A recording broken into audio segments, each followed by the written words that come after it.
Do you remember the first video game you played? I do. For me, it was the old Oddworld games. Not the super old side-scroller ones, but Munch's Odyssey. It's the first game I actually remember playing on our old original Xbox. And I have to call it the original Xbox and not the Xbox One because modern naming schemes. And it's interesting thinking back on it now because most of the gaming upgrades we got were just better ways to play Munch's Odyssey. At some point, we eventually upgraded to the Xbox 360. It had a lot of cool games on it, but unfortunately, it kinda didn't work amazingly with Munch's Odyssey. The game was super buggy, the audio was messed up, it's just sort of a mess. And then, when I was in about 2nd grade, we ended up getting a PC because we didn't have the Xbox anymore due to, house fire. Everyone was fine. We didn't lose any, like, super important documents or pets or anything like that. And they actually ended up rebuilding the house, and I'm living in it still. So, but that PC, man, that is definitely what set me in as a certified gamer. In fact, the Steam account my dad made to buy the Oddbox is the same one I'm using to this day. I have vivid memories of getting home from GameStop one day with 2 very specific games. Minecraft and Half-Life 2 for the Xbox 360. And after playing these games, I remember thinking, well, I want to see what came before Half-Life 2, and I want to see what Minecraft's like on PC, because I hear it's different. And after getting used to the WASD control scheme for Minecraft, I decided I'll try out Half-Life 1. And I loved it. Half-Life 1 is probably the first game that I really obsessed over. It was the only game I would not stop talking about. It was the first game that I would look up things about. I remember getting made fun of in elementary school for liking Half-Life. And at some point, my dad showed me how to mod the game. And that opened up a whole new world for me. I get that a lot of people don't like thinking about this kind of stuff. They don't like thinking about how old they've gotten. They don't like thinking about the passage of time and whatnot. And it scares them. It doesn't scare me too much. But you know it is scary. Zombies, baby! Woo!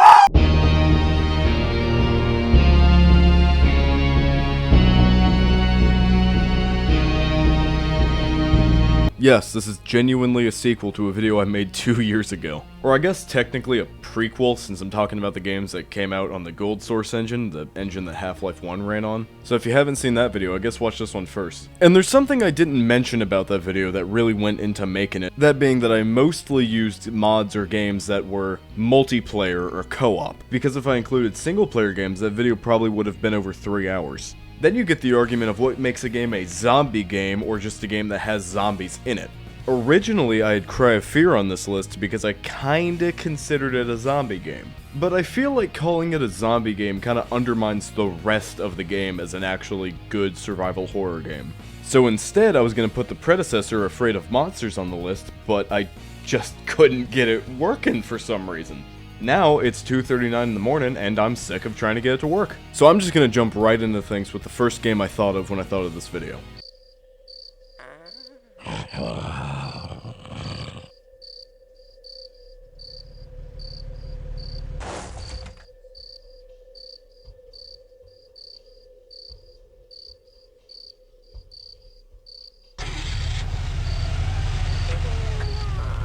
They Hunger is a banger. It was a mod released for Half-Life a year after the game came out, so it's older than I am. And it's kind of regarded as the peak of Half-Life horror mods. And while it definitely is horror-inspired, I definitely wouldn't put it in the same category as mods that are trying to be scary. Because any game that you can bunny hop around in is instantly not scary. However, that doesn't make this mod bad by any means. In fact, I think it's really solid. It feels really well made for the time, and I think it's a good example of what Half-Life would be like if it went in a more horror-focused direction. The mod really hits that kind of old school vibe you get with some of these mods. It feels like Half-Life, looks like Half-Life, and to a degree plays like it too. Just with a lot more zombies. The game has 3 chapters you can play through, leading to about 2.5 to 3 hours of playtime. I wouldn't say the game in itself is very hard, but I did have some trouble with the 3rd chapter.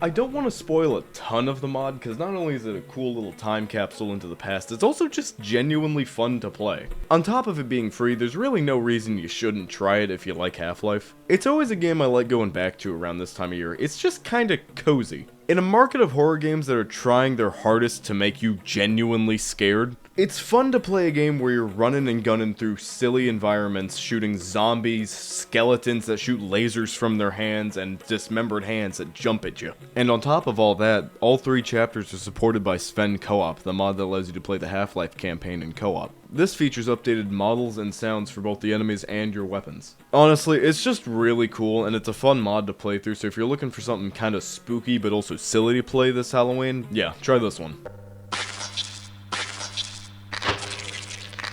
Staying in the spirit of single-player campaign mods, Half-Life Zombie Edition is exactly what it sounds like. Kinda, not actually. Realistically, you should call it Half-Life Headcrab Edition, but you spend most of your time as a zombie and not a headcrab, so meh. It's definitely one of the most unique mods I've seen for Half-Life. It starts with you taking control of the scientists that get attacked by the headcrab that you didn't see. Then throughout the rest of the mod, you take over other people and upgrade your stats as you go. There are 3 classes that you can choose from, but as far as I know, most people take Rusher because it's not very fun to just slowly shamble around as a zombie. However, in testing for the video, Crasher is pretty fun. And I say that because you are actually about as strong as a normal Half-Life zombie in this mod. It is possible for your body to die and your headcrab to live on, but in all seriousness, if your body dies, the headcrab isn't far behind, because you're a little stupid headcrab. The mod definitely is a short one, clocking in at around 30 minutes. But it is a pretty fun 30 minutes, and you can always go back and replay it with a different class. On top of that, some people have even gone to make expansion maps for the mod that are pretty good. For a mod that was made over 10 years ago, it holds up pretty good and only has a few issues. So if you want something more horror focused that's actually in the Half-Life universe, I'd give it a shot. Zombie Panic has zombie in the name, but not GoldSrc.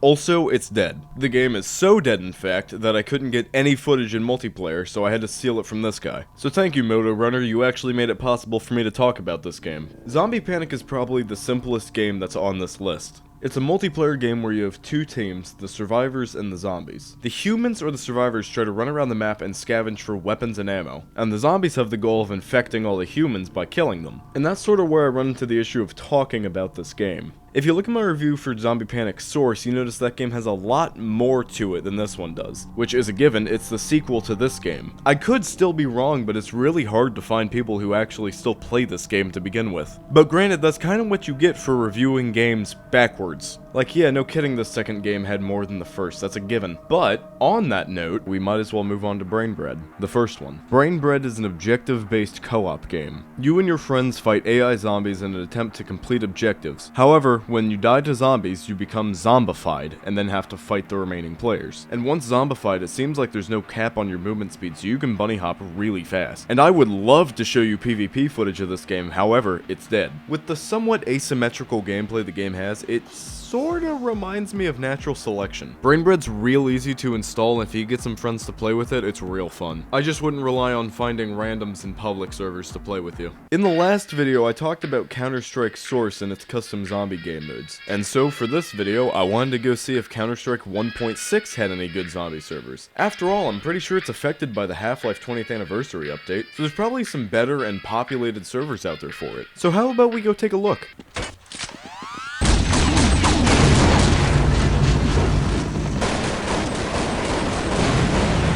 What the fuck? Yeah, this is really far from what I was expecting. I was only able to find one server hosting anything zombie or infection related, and it was a Spanish-speaking server that made me make an account before I was able to play. I couldn't tell what was happening. People were flying. There are so many sounds happening at once. This would easily kill a peasant from the 1800s. And at this point, I don't understand why you wouldn't just go and play. Yes, genuinely Counter-Strike Nexon Zombies. Or Counter-Strike Online, or Nexon Studio. Actually, it's just called Counter-Strike Nexon now. I don't care what it's called, I love this game. I get that a lot of people look at this game and go, what is this? Why would I play this? I'm just gonna go play CSGO. Well, guess what, stupid? You can't play CSGO anymore, and this game arguably feels better than CS2. Okay, it's okay. Ah! His fault.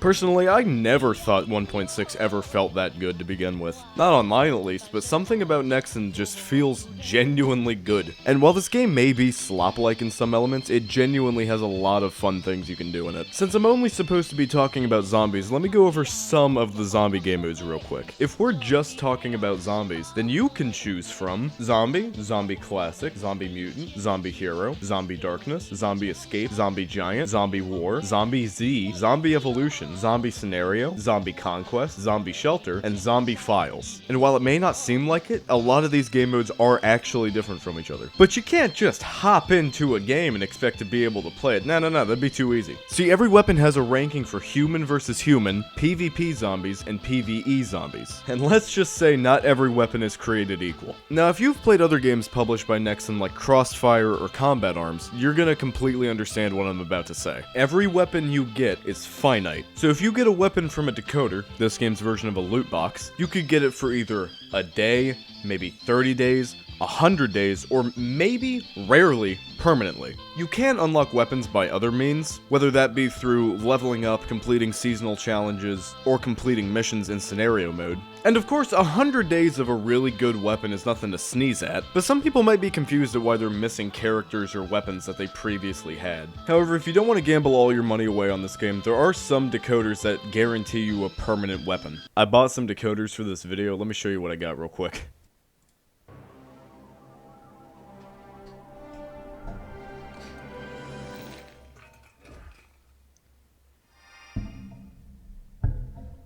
Wow.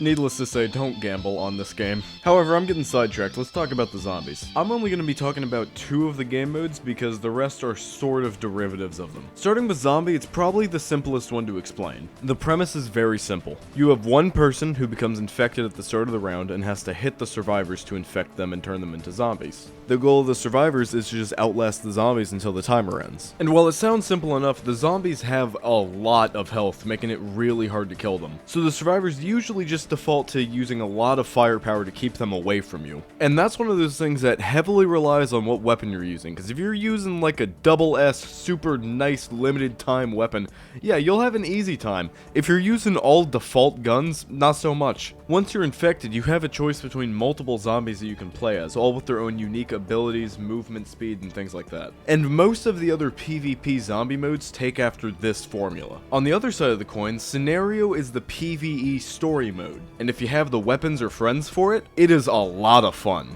And I say it like that because honestly, if you have the right weapons, you can sort of just replace any teammates you could get. In Scenario mode, you have 9 seasons you can choose from, each with a few types of missions. Some missions have you surviving at a general area for as long as possible. Other maps have you fighting through a level to get to the end of the mission. And this game does actually have a plot and a story.